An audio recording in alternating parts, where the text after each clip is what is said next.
Be brave, be brave, be brave, guys. Don't be afraid. You can do this. We are in the mine, and as you can see, most of the tunnels are very small. Can you tell us how old this mine is? Stalin was still young when it was built. All right, let's go. Be brave, be brave, be brave. Yes. Nothing's going to fall on your head, don't worry. Okay. It's concrete, even though it is completely abandoned now. Once upon a time, this was a fully operational mine. To tell the truth, it's scary.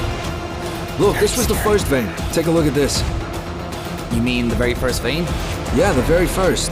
It's all been mined out. Is it this one? Yes. But there isn't any gold in it. What makes you say that? Who said there isn't gold?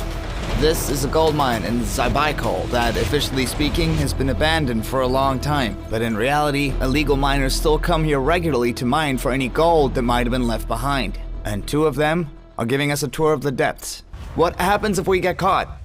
I haven't seen it happen. It's quite a scary thought. I think it makes all of this more interesting. That's one way to see it. It's interesting. Today we are going to learn about the illegal gold market. Whoa, whoa, whoa, whoa! This is the gold I've been able to scrape together after 12 hours of work. We will see how illegal miners work and the conditions that they mine their precious minerals in every day. So you are mining gold day and night. Yeah. We'll find out how much gold they can get out of the mountain in a single day. This year, 760 grams of gold, which is about 3 million rubles. Is it true that people make billions of rubles? And who? Excuse me, but is this a military secret? We'll find out why they die for it. It's serious. There have been some very, very bad cases. My brother, still in the mine. I've had enough. I'm done mining. Do you have a son in there? Yeah, I do. He's 34 years old. He still needs to finish college. What is this thing that people call the Golden Curse? At one point, a whole family lived in this apartment. But they all passed away. This whole city is being held hostage by a gold rush. Yes, this is a radiation disaster, 100%. I would say the situation here is even worse than Chernobyl after the tragedy of '86. At first, illegal miners were worried that this would be the end of them. All right, guys? You look like you're going to take pictures of bird feeders. First of all, you need to take that jacket off. It will not help you. Okay? They have never let anybody film what they're doing. Wow, you'd swear it is his first time. It is. Just get going. But today, for the first time, they're giving us a look into their work and their lives, which feels like a game of Russian roulette. Gold or death.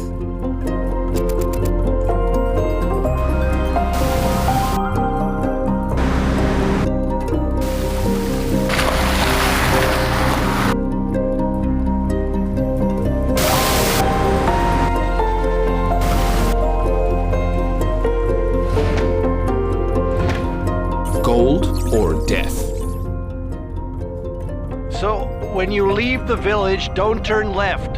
You need to turn right instead.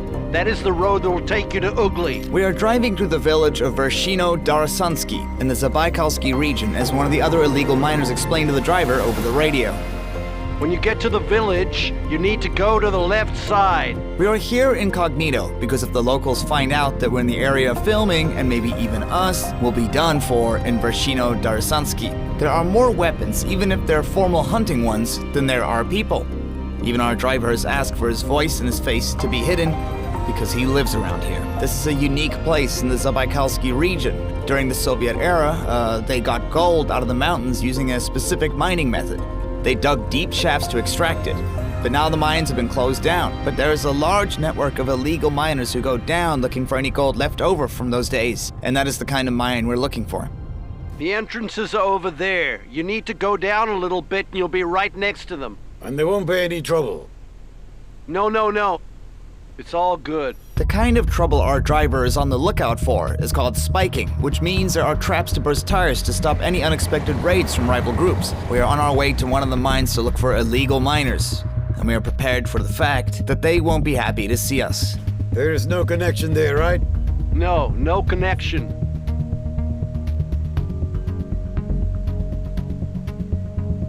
Are you sure that there's no way for us to get down there? Yes, there is. You don't have to go too far.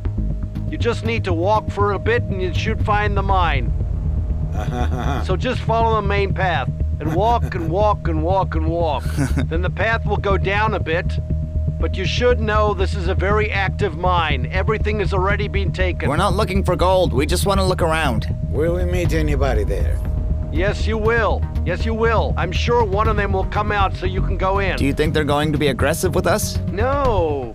As we drive into the forest, we see the first of the watchmen. First, it was two guys on a motorcycle who saw that we were not from around here and turned around. They must have gone to report us. It seems like those two guys on the motorcycle had already been tracking us, right? I don't know, but it's possible. It's possible that they were what we like to call scouts. After a few minutes, the older one drives by and gets a much more detailed look at us. Our presence has drawn suspicion. These guys have driven past a few times, and now they've also sent someone in a car. Now we're just going to hang around a bit and see what they decide to do with us. We have no idea if they trust us and decide to let us in, or... The driver is not willing to take us any further, and I can't blame him for that. We head into the forest on foot.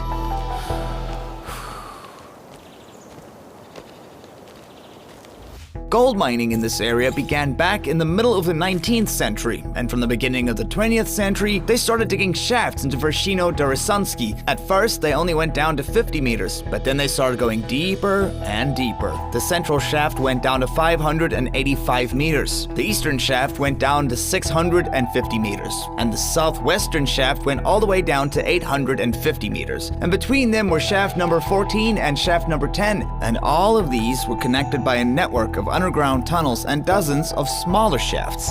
In the 70s, when gold reserves started running low, another shaft was constructed 3 kilometers from the main site, to Rimki. These days, all of them, except the southwestern one, are officially closed for business. But there, deep underground, under Vershino Darasansky, an underground city lives and digs.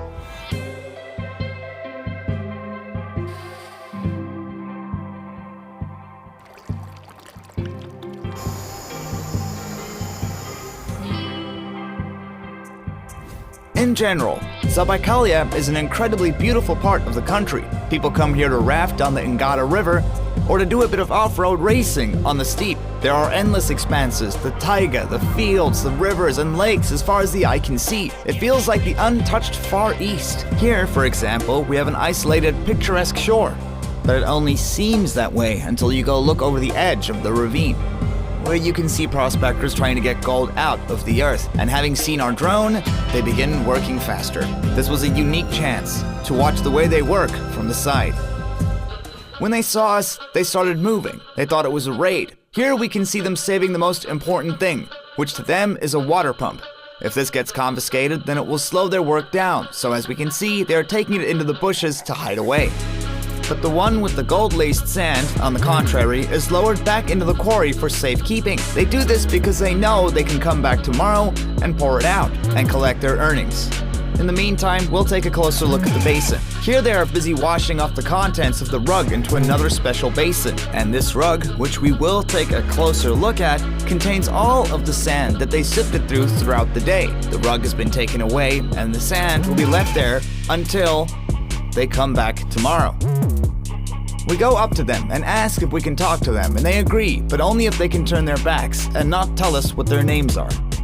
Ask away, ask away! On a normal day of panning for gold, roughly how much can you come out with? Well, sometimes a gram. On a good day, we'd get 1.5 grams. Depends on where you go, you know?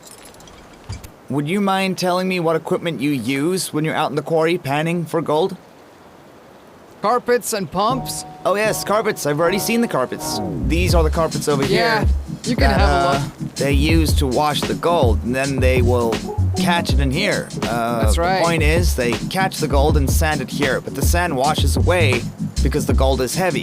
If you have a good look at it, you will see that the fibers form little catches. Have a look. Here, all of these strands make little holes for the gold to get caught in. They can be any size. So what happens is that the dirt gets washed off, and the mats themselves can come in any shape and size. There are bigger mats like this one, and over here we have a much smaller one. The holes on this one are more regular and square. Basically, there's one for every need. And these are the ones that they were just using to pan for gold over there. Any miner's set of equipment is incomplete without a little single-plate cooker like this one. You don't want to cook with fire because then there will be smoke. Smoke will have you caught in no time. So what would you say is the most you have gone through in a single day? I'd say the most I've gone through is 5 or 6 grams. But what year did that happen? I think it was a year or two ago. We got through 7 grams, but it hasn't happened again. Now that they are convinced that we're not here to raid them or anything, they bring us a bucket with some gold-bearing sand. Well, here it is. This is sand that is gold. This is what they were going through today. And this is the mat they used, like the one I showed earlier. It's amazing to me how simple the equipment they use is. This is what they were going through earlier when they saw our drone, and it's possible that they could get 1 gram of gold out of this, and if they're lucky, they might be able to get 1.5 grams or 2. If you come with me, I'll show you how much sand we go through just to get 1 gram. We are going back to the shore where they were working when we showed up. Come over here. That's how much we went through. All of that. This is a massive hole. It's everything you did today, you say? Yes. All of this just for 1 gram of gold. Just to feed my family. You see this huge quarry over here? They have probably dug a ton of earth out of it, and prospectors have been digging all day. That's all they've been doing. All in the hopes of getting, from this ton of earth, as much as a 1 gram of gold. Or maybe 2. Over here, you can see evidence of panning by another group of prospectors. You see this piece of pipe that's lying here? This one over here? It is a pipe that they push a lot of water through, and this process is to help with the ground. It's what they use to wash out the golden sand.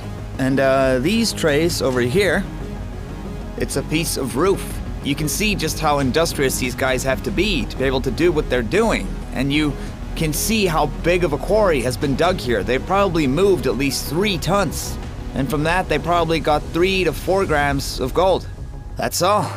So now, just imagine, armed with nothing more than a shovel and a hoe to dig the earth with, trying to move such a massive volume of earth. Look at how much of the metal on the hoe has been worn away. Now imagine what it would be like digging with your hands. This is what is left of a hoe that was used to sift through the soil on the mat, so that all of the dirt and all the normal rocks can be washed away. Basically, they use this to loosen everything up. The work is hellish.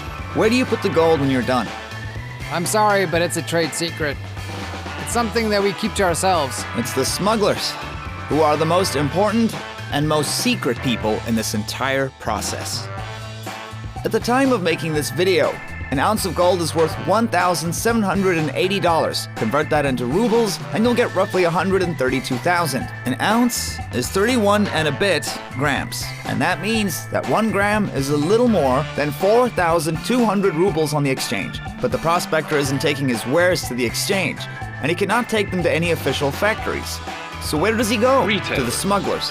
And we are told that they now take 3,200 rubles per gram. And that means that even if this group of prospectors get through in a single day 2 grams, that is 6,500 rubles between 5 people.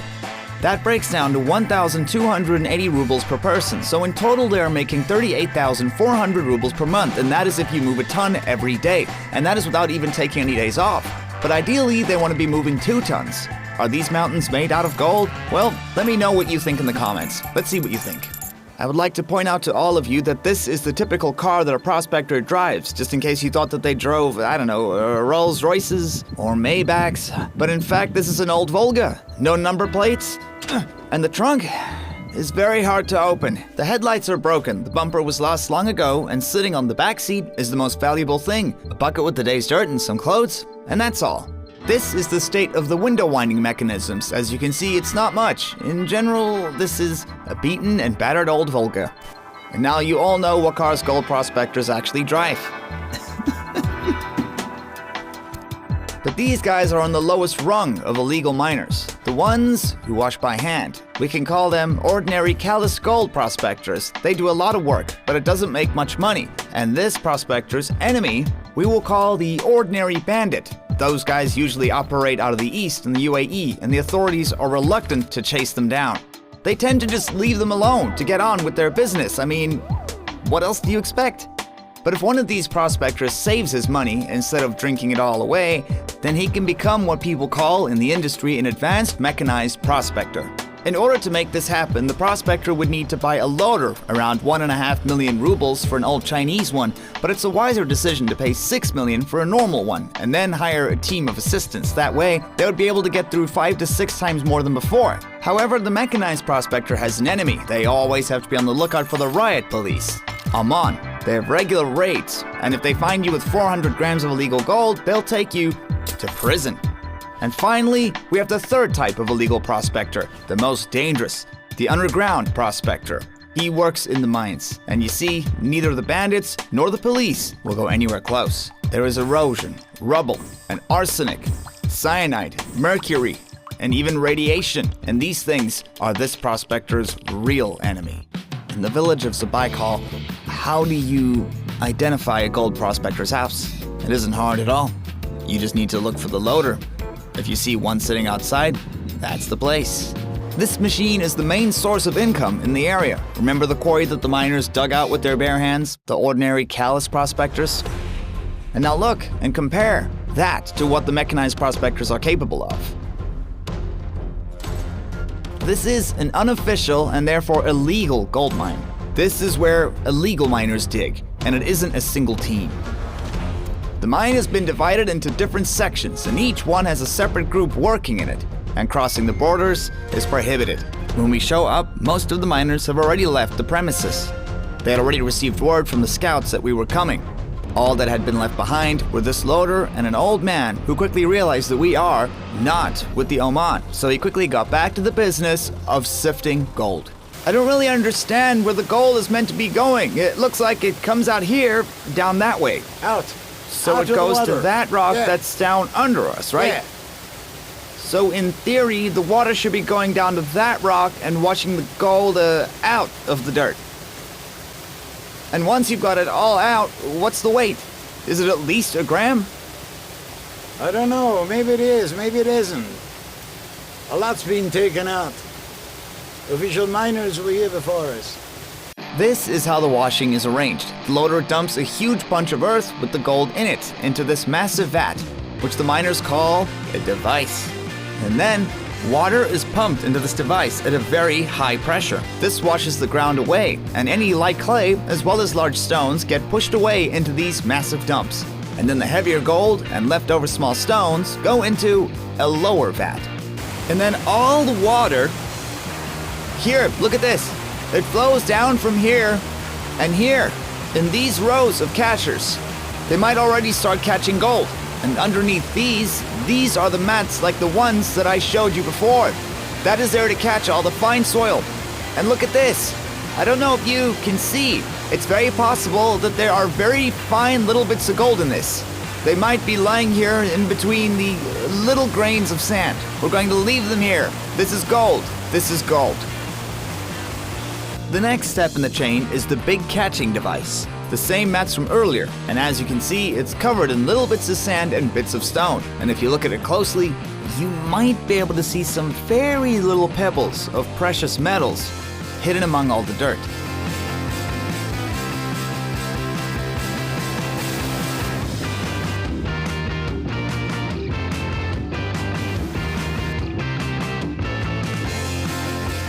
After a while, the workers started to realize that we are not from Amman. They told us that they had been watching us come through with their binoculars. They might have come back, but they were not willing to talk about their work on camera to protect their identities. But come on, I'm just asking you to put a microphone on.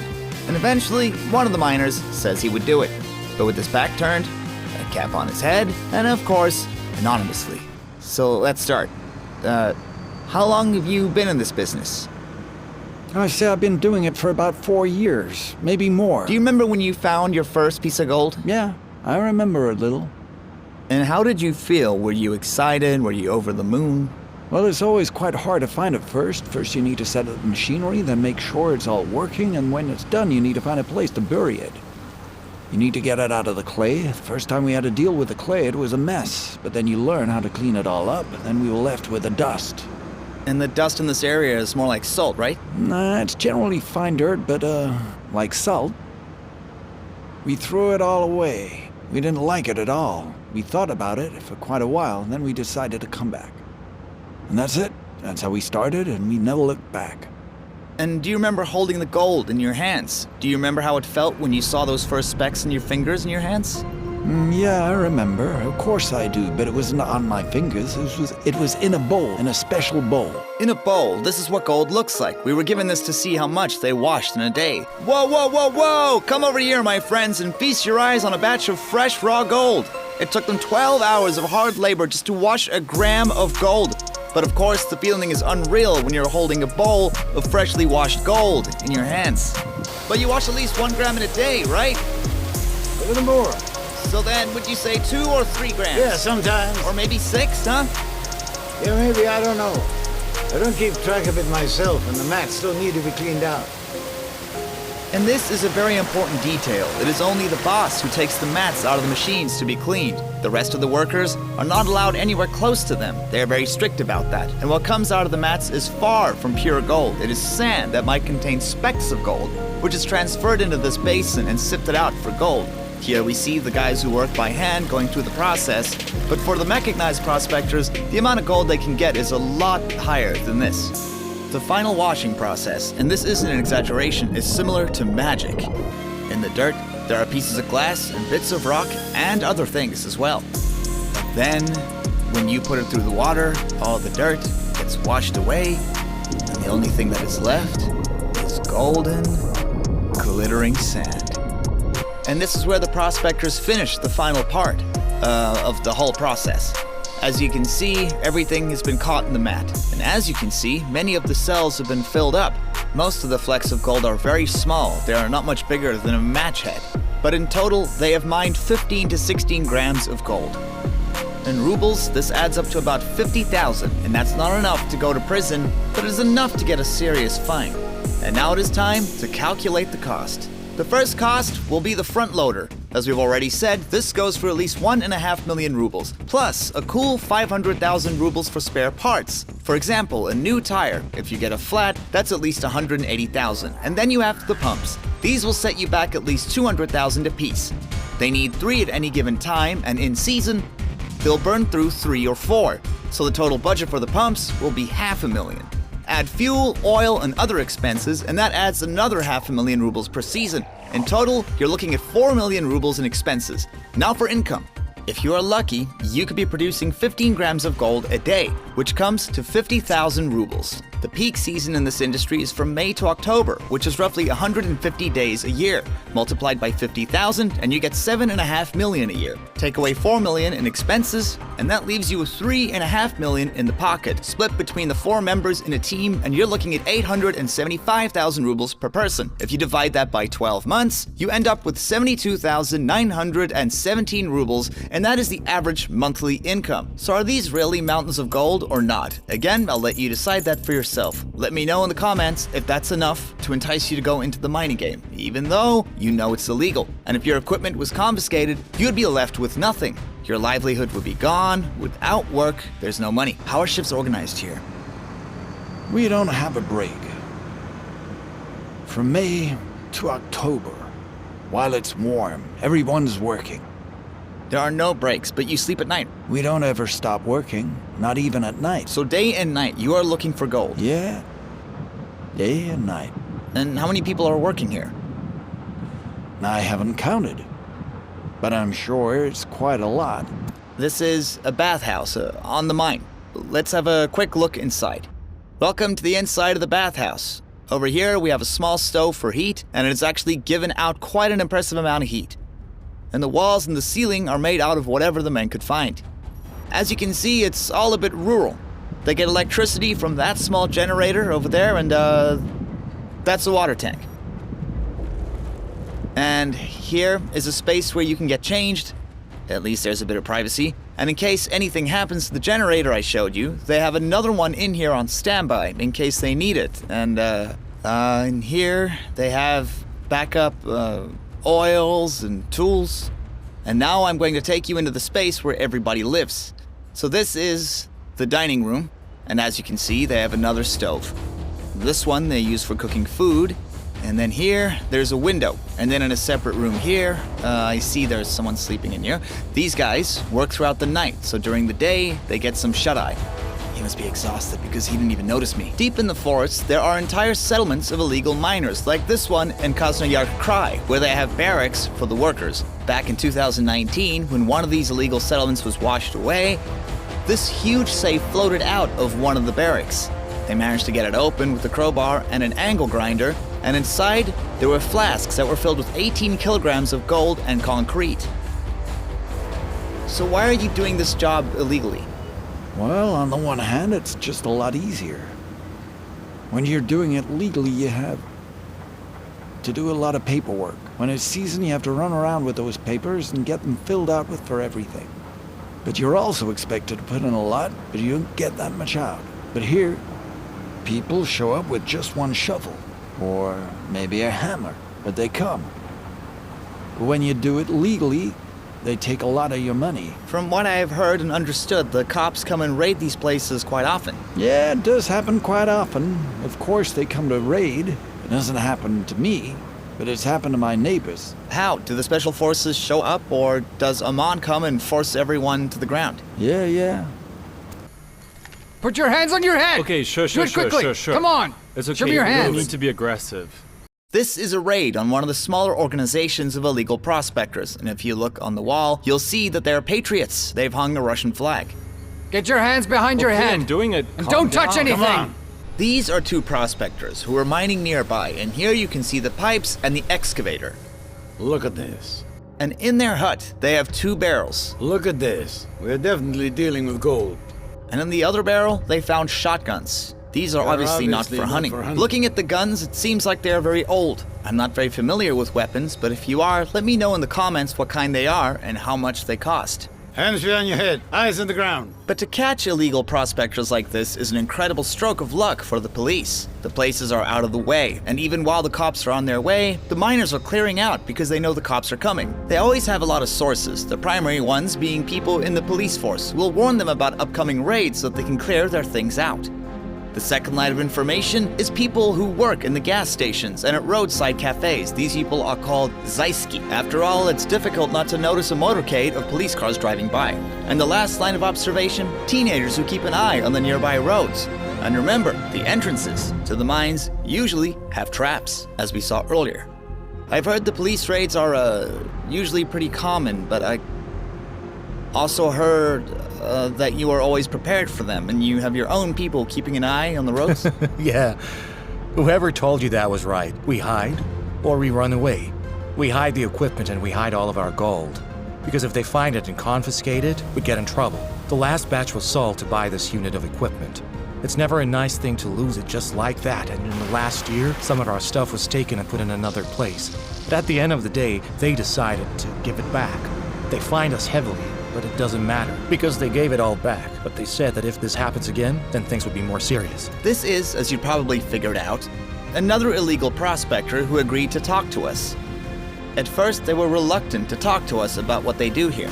They were scared, and talking about this is frowned upon. But what do you think about these illegal prospectors? Who do you think they are? Let me know in the comments. We drove thousands of kilometers to find out if these men are slackers or if they're slaves, or thieves, or quite the opposite.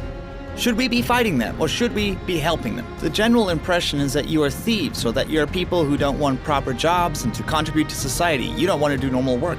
Are they really, as the authorities say, the people that we should blame for the floods that happened in the east? Bridge collapses in flood. Orium Village. Source, Petorka TV. It's going down! Oh no!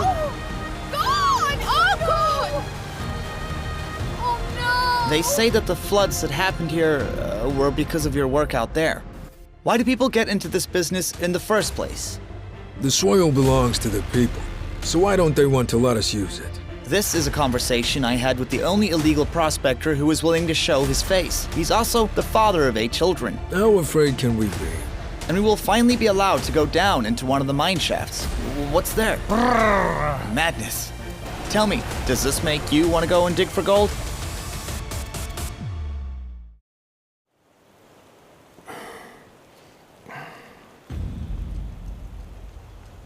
Once again, we are in the forest near Vershino of Darasansky.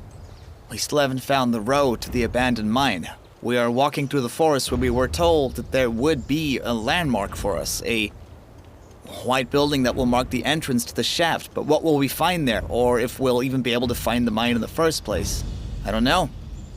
Suddenly, hidden amongst the trees, we come across what seems to be the entrance to the mine.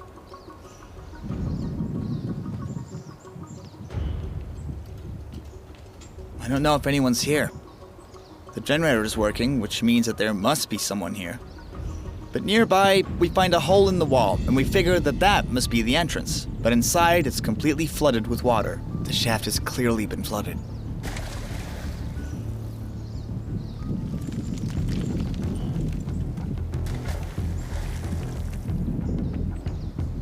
There's a ladder that people used to come down.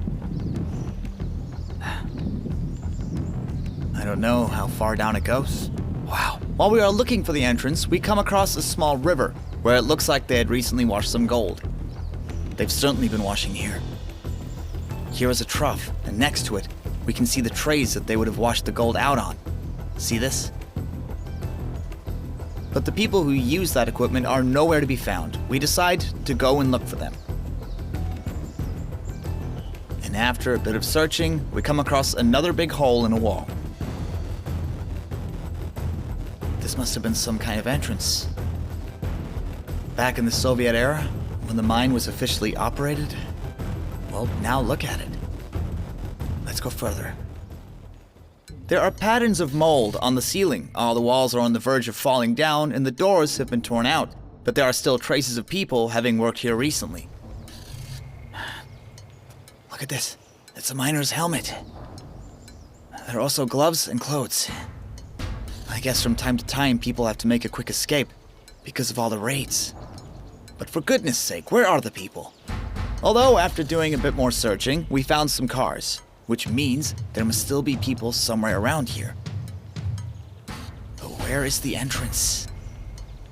There are cars, so there must be people. Also, look how many pairs of gloves have been left on the ground.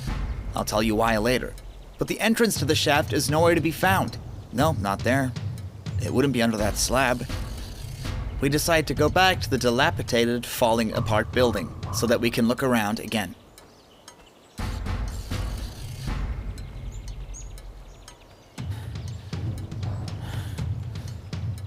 Where's the entrance? Everyone's hiding. I can't see anyone. They're worried that this is a raid. Is that... We are from Maman. Maybe down here?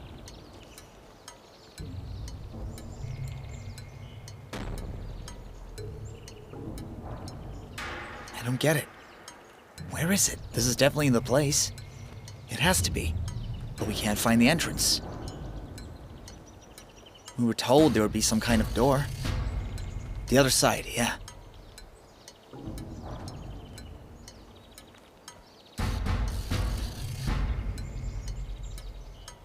Come. Up. Hello there. Hello. Can I take a picture of you? And then, unexpectedly, we come across them. A couple of illegal miners. These are them, the underground guys. What are you filming for? I need to know. We want to put this on Instagram. What for? Well, we just think it's cool. No, give me more. It's just for fun. Is that so? As it turns out, they're not only afraid of Amman. Hang on, guys. You look like you're going to take pictures of bird feeders. To take pictures of bird feeders means to look for places where there is a high gold content. The scouts for this team thought that we were a rival group of miners or a group of bandits, an assumption that could have ended badly for us. Hang on, guys. You look like you're going to take pictures of bird feeders. What do you mean, feeders? I don't know what that means. Are you planning on taking this information back to Moscow? What do you mean? Be honest. To be honest, I don't even know what you mean by feeders. Okay, I'll try and be as clear as I can. Sure. They are suspicious of us, and things are heating up. So, tell me how you ended up here. We walked. Is this your first time here? Yes, this is our first time, and somebody told us that we could find this kind of thing here. Cigarette. Only for friends. Friends told us. What kind of thing? No, they told us that there are these abandoned mines here that we can explore. The guys can't understand who we are and why we are dressed so strangely according to their standards and requirements. First of all, you need to take that jacket off. It will not help you. Okay? Take this one instead. Do you want me to put this on? Of course, or you can't go down. With that taken care of, we're allowed to go into the mine. Once again, I will remind you, there are more weapons than people. This is how things are in our area. Not everyone gets paid 20,000 or 30,000. I hope you know that we're not going to do this for free. Of course. Everybody around here works for their own money. Let me make that clear. Yes, of course, I understand. I get it. I know that you guys work very hard for your money. I can climb into the shaft and show you around with a flashlight. So then let's do it. No, wait a moment. Okay, so can we go down or not? You can, but it's gonna cost you. Okay, but that's not a problem. We'll go and get the money, okay? Okay. What money? What do you mean? Well, he asked for it. Wait, let me film you climbing Yes, do it. We will show you everything. We will show you more than any other civilian has ever seen. We're going to take you as deep as we possibly can. Careful.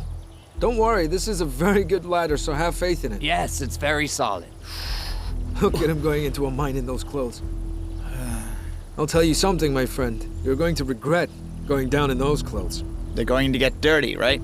They're going to look completely different. I'll be honest, I'm a little scared.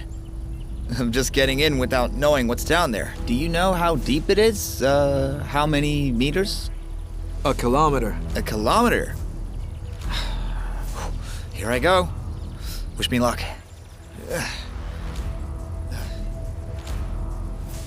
The kilometer is a long way to go down, and the combined length of all the shafts here is more than 300 kilometers. It's basically a whole underground city. Over time, the prospectors have built large avenues and small streets for almost a century. There are 5 large entrances, and they're connected underground. But the only one that's officially in operation is the southwestern shaft. No one has a precise map, and if there is a collapse, no one will survive. Chances of survival are small. As happened in 2006 in the Central Mine, it was the most terrible accident that had ever been seen in the Vrshino-Darasansky mines. The barrel caught fire and there's a lot of smoke pouring out. The people you see here are the ones who made it out. 5 of us who went up the mountain, but the rest are still in the mine, and my own brother is still in the mine. I've had enough. I'm done mining. No more of this. The first people to run into the mine to try and help were the mine director, Sergei Dimov, and his deputy, Nikolai Rykov. And a bit later, their bodies were among the first to be pulled out. Do you have a son in there? Yeah, I do. He's 34 years old.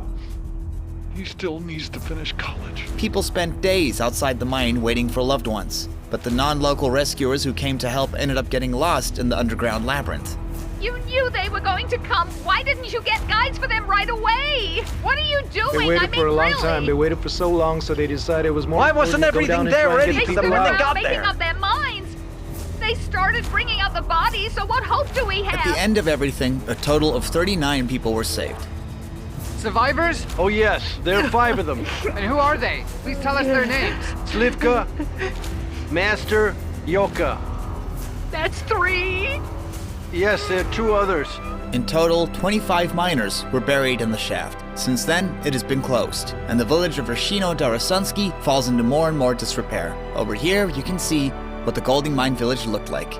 That is what's left of an ore refinery after it was destroyed. A chimney, the only evidence of a boiler room, and the roof of the main building has collapsed. The peeling hammer and sickle at the entrance to the town seems to me a perfect metaphor for what has happened.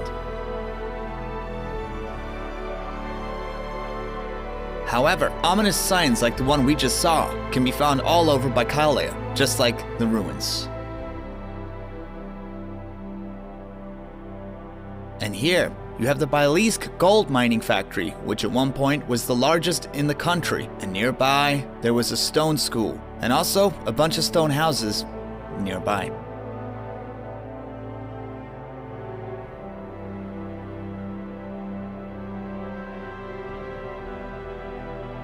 Apparently, this used to be a living room. Here's some wallpaper that was preserved. And I can tell you that by Soviet standards, this wallpaper is beautiful. And judging by the tiles, this was the bathroom. All this was an apartment.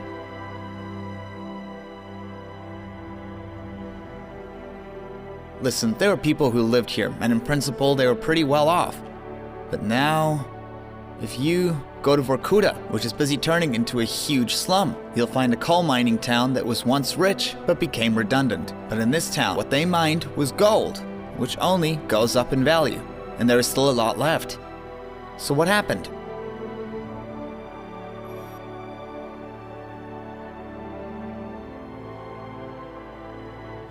This used to be a kindergarten, a stone building on a massive property, And across from it were apartment buildings, and not the kind made out of cheap panels, but out of bricks.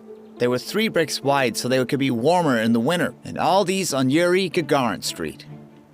But sorry, Yuri, we ruined Bailey.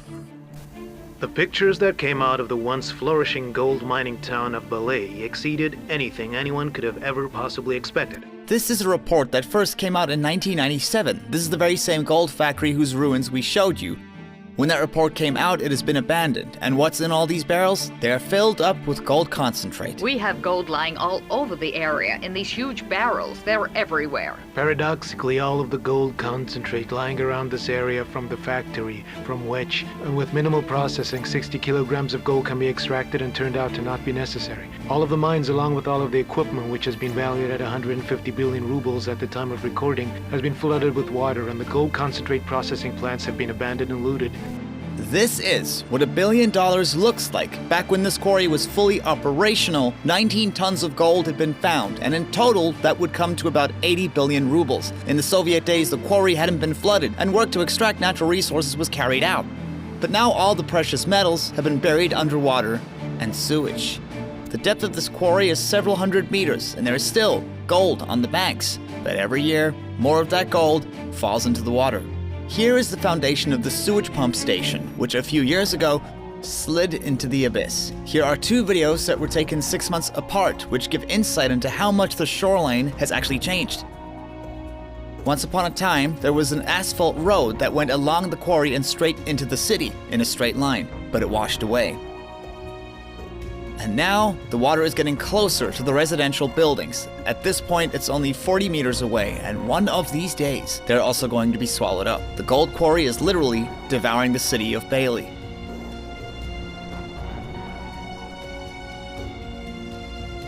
Tell me about your children. How many do you have? Well, at the moment I have 8. You said at the moment, so are you planning to have more? more? Well, who knows? Life always goes on, and I can't tell the future. And as long as I'm still alive and able, absolutely anything is possible. So let's see what happens. How do you handle them?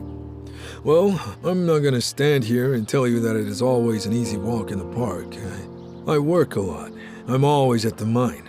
Because, of course, they need clothes, and they're growing children, so they need to eat a lot during the day. Every morning when they wake up, they want breakfast, and then they want a new toy, and then they want a bar of chocolate, so if I want to afford that, I have to spend the whole day working. Why aren't you afraid of looking into the camera and saying that you do illegal gold mining? Well, how long am I supposed to live in fear? Should I spend my whole life hiding from the world? And anyway, here in our neighborhood, it isn't a secret to anybody living here how we are making our money. They all know what we're mining illegally. How else are we supposed to survive when there isn't any other work? We tried to be legitimate and do restoration work in the area. We fixed all the roads that were ruined by the floods, but we're still waiting to be paid for that, and money runs out at some point. What can we do? So where else you do we get money? That you used your heavy equipment, which you would normally have used for mining, that you bought specifically for mining, and used it to repair the roads after the floods that happened recently? Yes. Don't go. Flooding in this region is nothing new. It happens almost every year, but 2021 saw a truly unprecedented level of devastation, as the bridge and even the transit was washed away, making it impossible to get between the settlements. Here, a driver, driven by hopelessness and fear, tries to get across the bridge. Oh, he's trying. He's going to cross it. Oh no. He's gone mad. No. What's going to happen? I don't know. It seems like he might just make it, but when he gets to the middle, the supporting ropes snap. Oh my Lord! It's going down! Oh my God! No. Look at that! Oh, no! Oh God! But even when the floodwaters had fully receded, the roads were left in disrepair for month after month, and look how the locals reacted, spending their days at the puddles in the road as if they are at a beach. There are children swimming. And catching fish. It's easy to get a fishing line. The road that has been turned into puddles was washed away 2 months ago. Repairs are in full swing. As you can see, that was a joke. Where there used to be a massive road, there are now puddles, where people come to fish. But what are they fishing for? Are there even fish? There are fish? or something? Source Anatoly Krutov. Can you hear that? That rushing sound outside?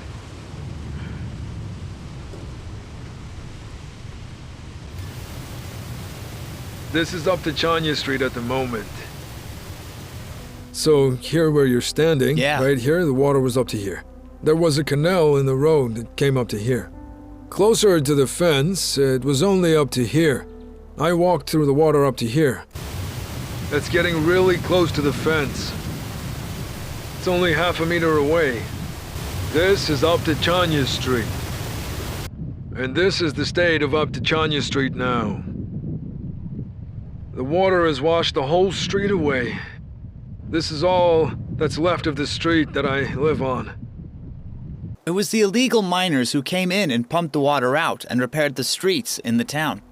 Why did you do this instead of the city? The city has... Well, the thing is, we were the first obligations. on the scene, because we rushed in to help and the city arrived at some point, and they saw us and they saw that we had all the equipment that we needed. And so they asked us if we would do the work for them. The city officials promised that they would pay the men for their work, or at least for the fuel, but that was a lie. As it turned out, we did all the restoration work, and I had some money saved up that I was hoping to use to send the children to school, and the government promised us that we would get 10,000 each, but the problem is that that isn't enough. I need at least 150,000, but usually more, to send 4 children to school. The government isn't in a hurry to pay us what they owe. We haven't seen any of it yet. And I had to dip into my savings and use almost all of it, along with the others, to get the road back to an acceptable level. Officials are also trying to cheat him out of the benefits he is entitled to. They say he has 2 cars, so he must live well. They say I have 2 cars, which means I'm not entitled to anything.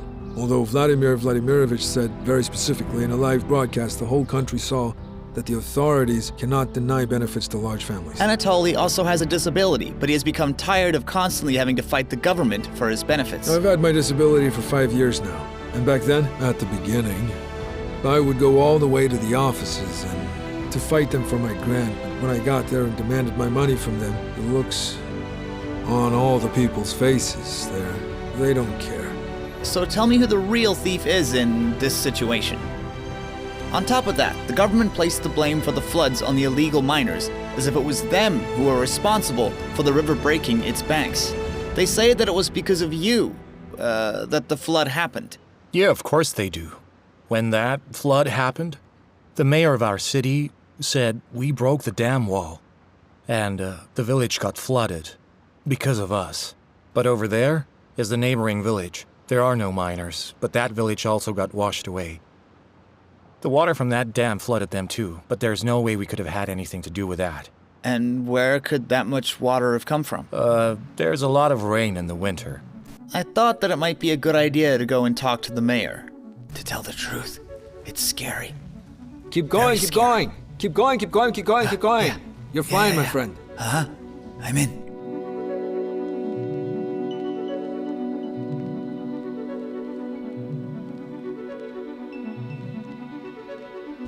God, it's so low.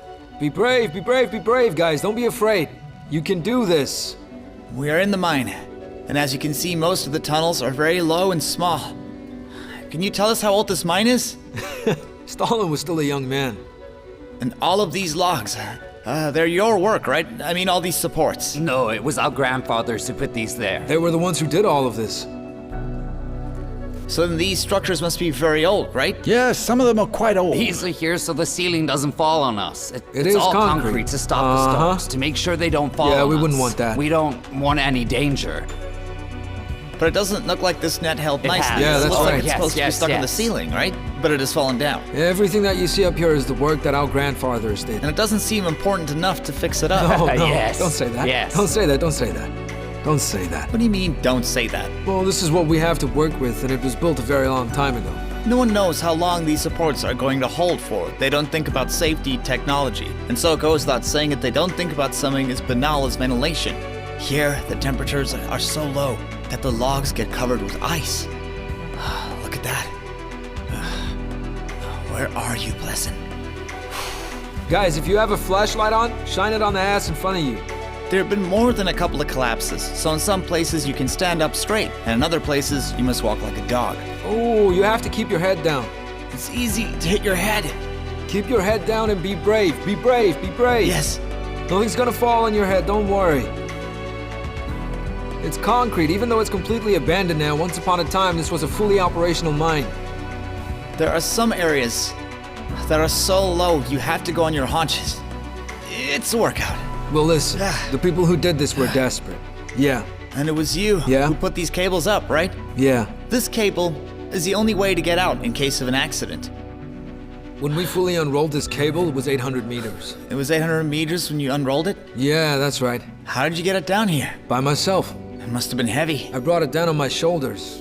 I'm being serious, that's how I got down. Down into the tunnel. Oh, guys, there's also a glacier there. I still think what's on the west side is all a load of garbage.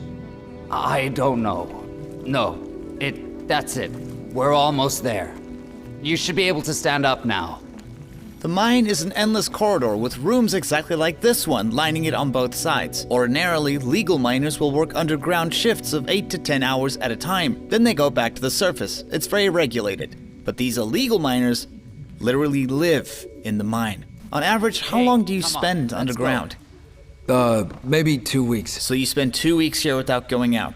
Yeah, sometimes even 20 days. And someone brings food for you, no, right? We bring it down ourselves. Once you're down here, you're down here. That's just how it works.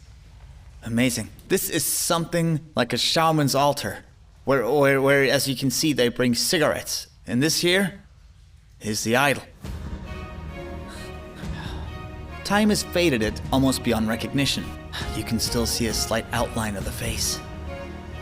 In a normal mine, they have lifts and proper equipment, like pumps that pump water out, and ventilation systems that bring in fresh air so that the miners don't suffocate or drown in the tunnel. But these miners don't have that. The conditions are almost like they were in the 19th century. Look, this was the first vein. Take a look at this.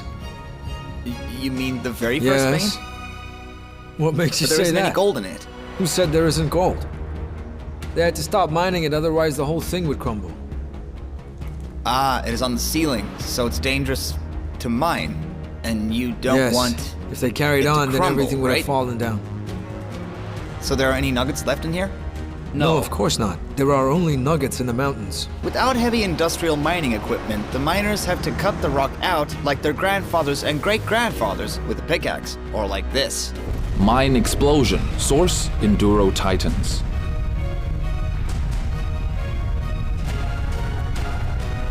Oh God, did you feel that? The men are sitting at the table, not even flinching, although one of them covered the food, so it didn't get covered in dust. That was awesome. The tea. Hey, Dagil, you put the lantern out, Dagil. There's almost no methane in the Vershino-Darasansky mines. If there was, and they had to set off an explosion like that, it could destroy the entire area. But there is arsenic, and something even more dangerous. Come over here, look at this. This little piece of gold I have here is worth about 400 rubles. This one is twice as big, and so it's worth about 800 to 900 rubles. And right here, this, even though it is a small nugget, it can go for 1,000 to 1,100 rubles. The final cleaning of nuggets of this size is, done manually. They take the dirt, like this, and dump it into bowls. As you can see, that's what they've done with this batch. So in this bowl, there are almost 760 grams of gold. This is about 3 million rubles. This mine has become a legal cooperative. We'll have to blur out the faces of the people working in here right now, because if any of them get recognized, then the local bandits will send out a manhunt for them. They'll want to find out where the cameras are, what kind of security processes they have around here, and find out how the whole operation works. It is very dangerous. Even at the building in which we shot the final gold cleaning, we were asked not to include any shots of the exterior and not to give any clues to the layout of the place. This is the heart of the mine, the most important place of all. In general, the work the official miners do is much the same, except that the ground meant for cleaning is not transported by loaders, but rather by dump trucks. And the machine they use for washing is more modern and much bigger. There is lots of equipment, but the main thing is that the amount of gold in these mines is a lot higher. The gold washed during the day is poured out for a final cleaning. This is a vibro table. This is where they wash any waste off, and the gold that they sift out during the process is carefully and methodically collected into a bowl. Their waste also isn't thrown out immediately. First, it is given a thorough wash. When that's done, each and every single stone is cleaned off by hand, just in case any nuggets might have been missed.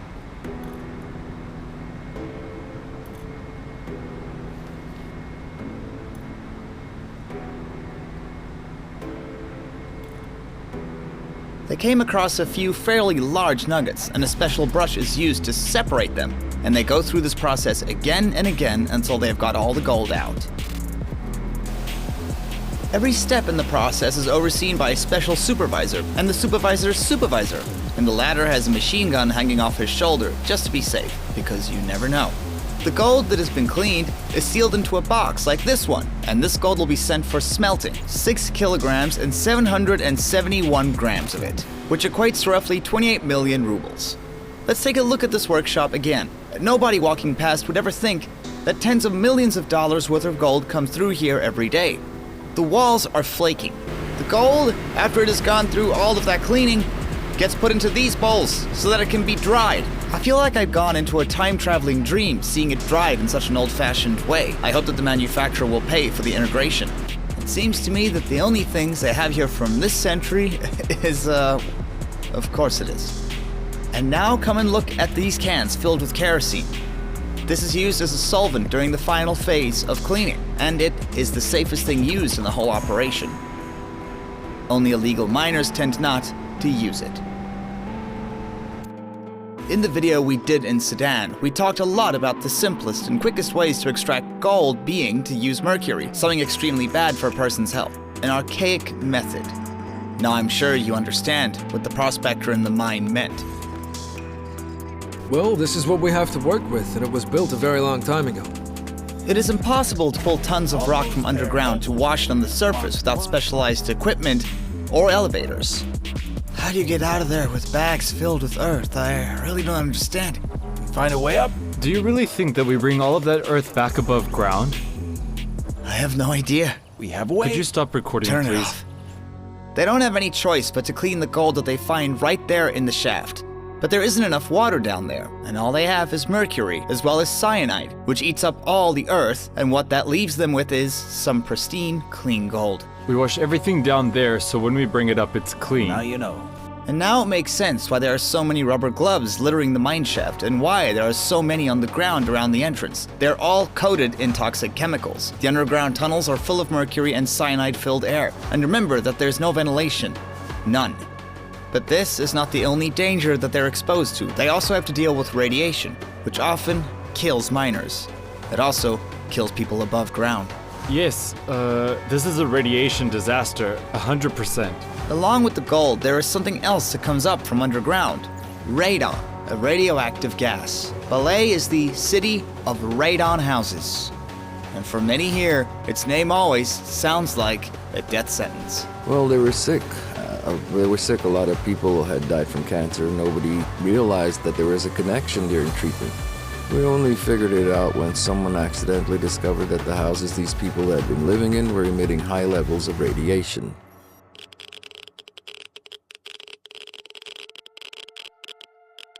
The most radioactive apartment in the building would be the 9th one. The second, no, the first It is floor very on the That side one of over the there? building. You have to go round the corner No to get one there. lives there anymore because everyone died. Everybody in that Seriously? apartment died of Seriously? cancer, yes.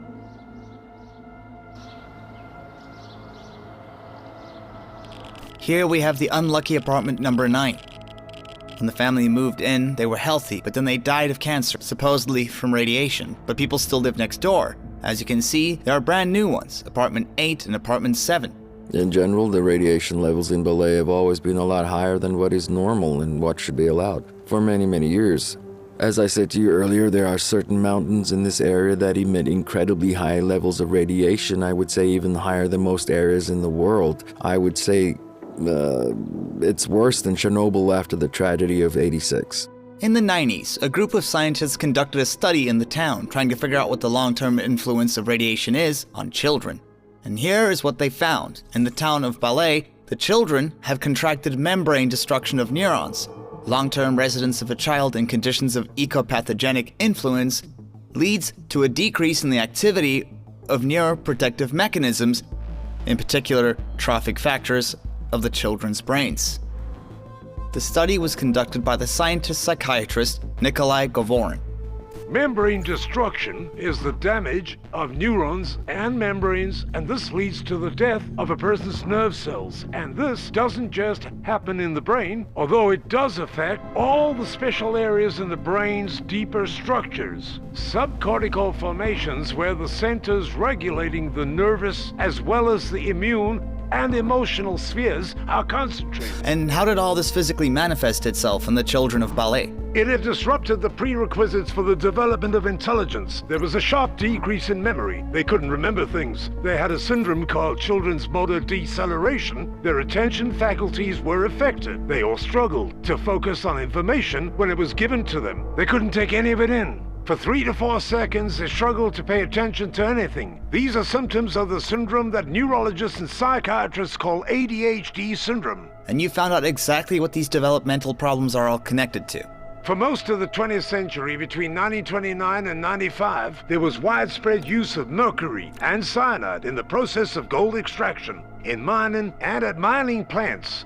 They used them in processing. On top of that, we decided to do some investigation into the ecological situation of this area in more detail. And in our investigation, we found out that one of the areas of the city, in Novotroysk and Kamenka, there was a big enterprise that was actively engaged in the mining and enrichment of sand that contained monazite thorium, which is radioactive. Right here, on those blocks, right up until the mid-1950s, the secret enterprise 1084 was operating, and their whole operation was centered around the mining of sand enriched with monazite thorium. Thorium is a radioactive substance that we believe was necessary for the creation and development of the nuclear bomb. Behind this wall are the burial sites of radioactive materials which were produced by the clandestine enterprise 1084 near Ballet. All the radioactive materials brought out here to this massive field where they were first buried under concrete and then gravel and finally earth. Today it looks like an ordinary field.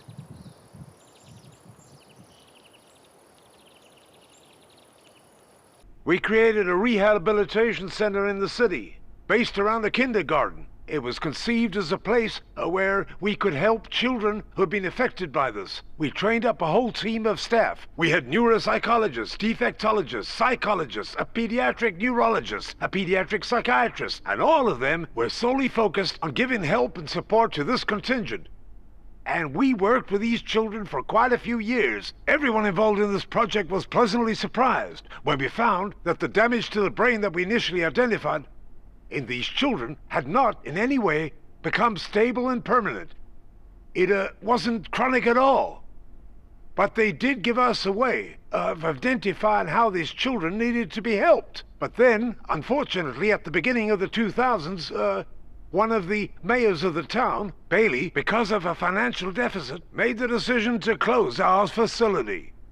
And today I'm still fully convinced that it's very important for Bailey and places like it to have rehabilitation centers, kindergartens, where the town's children can go and get taught, while also getting the treatment they need to live full lives again. If the rehabilitation of children is completed in time, then these children can be brought back to the completely healthy state.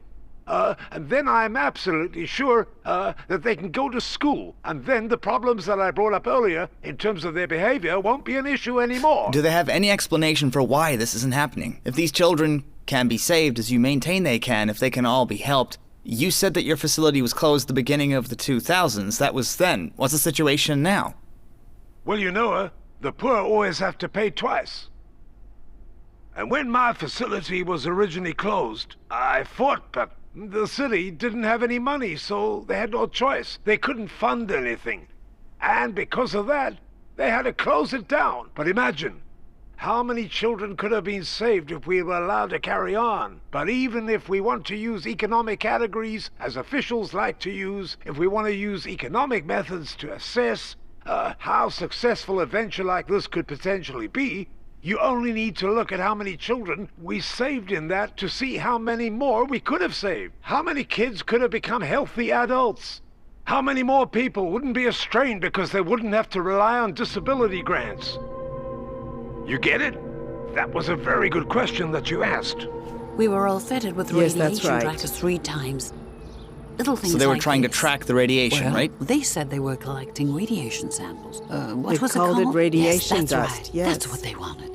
When they came, they said they would give us official documents, but they didn't give us any papers or documents or anything. But my daughter went to investigate and she found out that the papers were all there. But they didn't want to give it to us. They'd only But do why it if not? the administration told them We to. decided we had to go to the administration to find these documents to find out what's going on. And this is the whole stack of documents for the radon houses. Yes, Leonid Timofeyevich.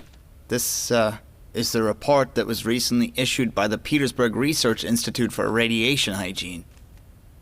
It says that the houses have high traces of radon, right? From what I can understand, the houses have been divided into 3 groups. The highest risk group is over here, and right here, it's 8 houses. And here, there's a group of houses where the risk is lower. Here, here, here. This is all the houses, isn't it? And this is the lowest risk group. Yeah. How many houses in this group? There are several pages of houses at risk. Here, here, here. They also mention a kindergarten, a secondary school, an elementary school, and look here, a primary school, a cultural house. These all also have radon. Houses that have radon. And what has been done to relocate these residents? Well, they were not included in the resettlement, but you see, if a problematic situation arises and they reach a high level of danger, then they'll be resettled. Right now, things aren't that bad. But nevertheless, there were some places where we did some work. We tried to find some ways to mitigate the danger, you know. Well, we were in a house here the other day on the 8th of March, and they hadn't been moved. There is one apartment, a house in the center of the town, where they've been trying to carry out routine maintenance and carry out regulatory work. And it's just so happens that we've been trying to get the apartment. So, hang on, are you talking about the apartment where everyone died? Well, Dad, mom, yes, daughter? We know they all died from old age. The dad, the mom, and daughter. Even the daughter died of old age. We're talking about apartment number 7. Yeah. Well, the neighbors there told us that dad, mom, and daughter all died from cancer. Well, I don't really know much about oncology, but it's possible. Wait, apartment 9.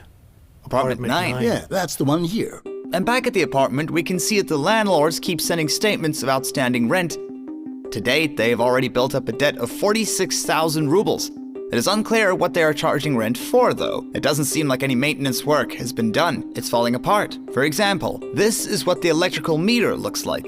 The entrance only has a single light in it. And the facade hasn't been taken care of for so long that nature is starting to claim it for itself. And just look at the state of the roof. It is more like a sieve. We're on the stairwell in the apartment block, and look there. You can see the sky. It's all ruined. This has all been destroyed, and it looks like it could fall down at any moment. It really does. Yes. The rafters up here have rotted. I got something in my eye. Was it an insect Still or there. something? I think it's a bit of plaster. The slabs in the attic are rotten. Here is one of the supporting beams in the ceiling. Be careful up there. It has become so thin and weak because of all the rot. The ceiling could literally collapse on everyone at any moment. And below, people are living. There have never been any renovations carried out in this building. No, the heating system was worked on, as well as the water system. And from what I've been told, some people also went out there and did work on the roof not too long ago. Have you seen the roof for yourself? I have. We've been trying to do work on that roof for 3 years. So for 3 years, people have been living under that roof? Yeah, people have been living like that. A new blue section of the roof immediately catches the eye from above. There is an accountant Yes, from the administration. And one day, her ceiling started leaking and they fixed it immediately. So they made a plan for her? Yes. One section of the roof has been repaired.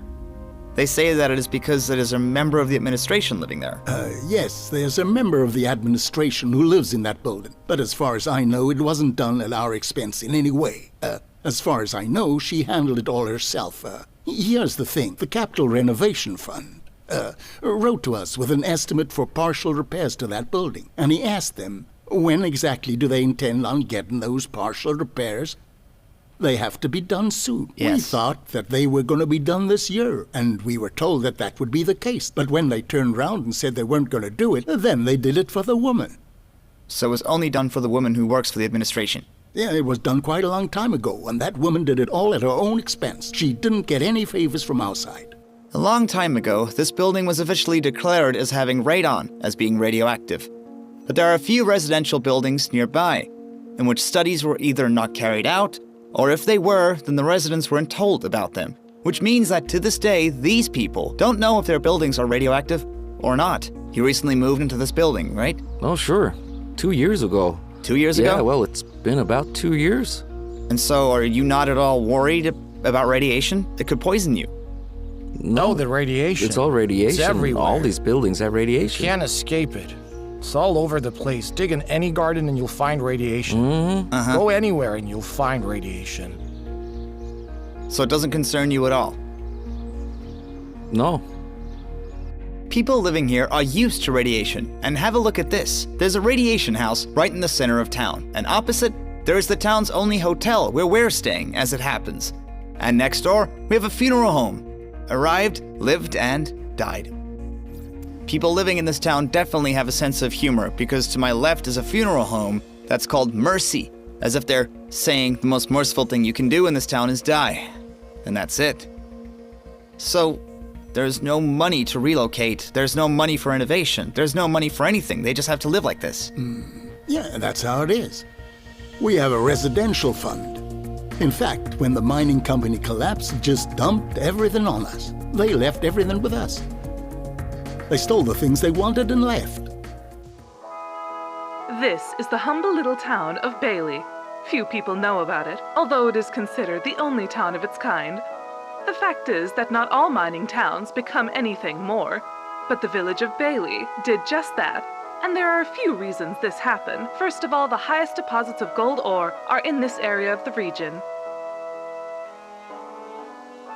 And the gold miners here don't work for themselves, they work together, so everyone has access to all the mining equipment.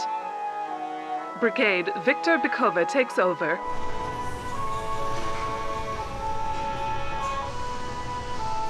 The miners have to go 266 meters under the surface to find the gold ore that they're after.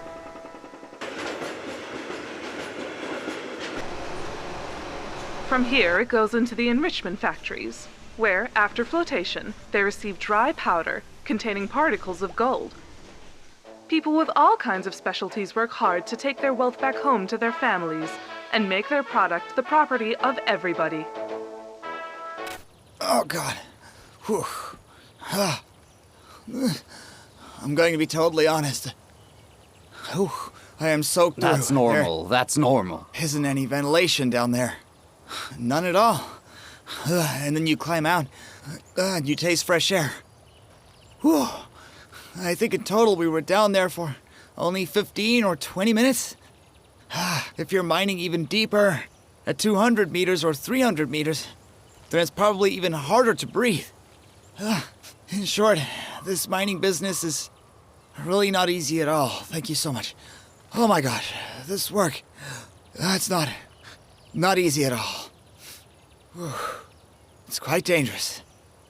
But we made it. On the internet, people say that you can easily wash mountains of gold this way. Hang on, let me get an example. Wait a second. Okay, this is a popular video. It has 10 million views. Here, take a look here. This person's washing gold. There, he's picking up a tray. Here. Yeah, I've seen this video. This is the one where he picks up a massive fist-sized nugget of gold in his hand from the ground. But I can tell you for sure that this is most likely a fairy tale. It's fake. Everybody in this town has seen this video, and I've spoken to them all about it. He's going to pretend to have found a handful of gold. Yes, he has found $1 million or $2 in just one wash. Well, I don't know how much that is worth, but it is possible that he was given this somewhere in the world. Someone gave it to him after they had washed it. It's fake. There's no way this is possible in real life. Maybe once upon a time it would have been possible to find that much gold, but it would have been when the Mayans were on the planet. And even if you went back to that time, I highly doubt it. There's no way any of this is real. It's fake. Why did he even bother making Well, he this got video? 10 million views. Well, obviously he only did it to make money. This is all just selfishness. He's resorting to lies. Yeah. I can understand where he's coming from, but why does he need so many people these days? I mean, a lot of young people, a lot of young men. I see them going to the rivers with the trays and shovels. I ask them why they're digging there, and they tell me they saw a video of somebody doing it and they found a lot of gold. And I tell them to just think about it properly. All the billionaires have been made, so how can they just dig for a little bit and make a fortune? I tell them they're adults who believe in fairy tales. There's no way you can come down to the river and just do a bit of digging and find anything worthwhile. If that was the case, then everybody in this town would have been a millionaire already. And if that was the case, we would have taken over this town and started running it ourselves and made it look a lot better than it does right now. We wouldn't have any of these problems then. After watching this video, what are your opinions on illegal miners? Has your mind changed in any way? Who do you think the miners are? And why do you think this town, where all the gold comes from, is not drowning in the stuff? Let me know in the comments, and don't forget to subscribe, because there's a lot more coming up, and I will see you soon.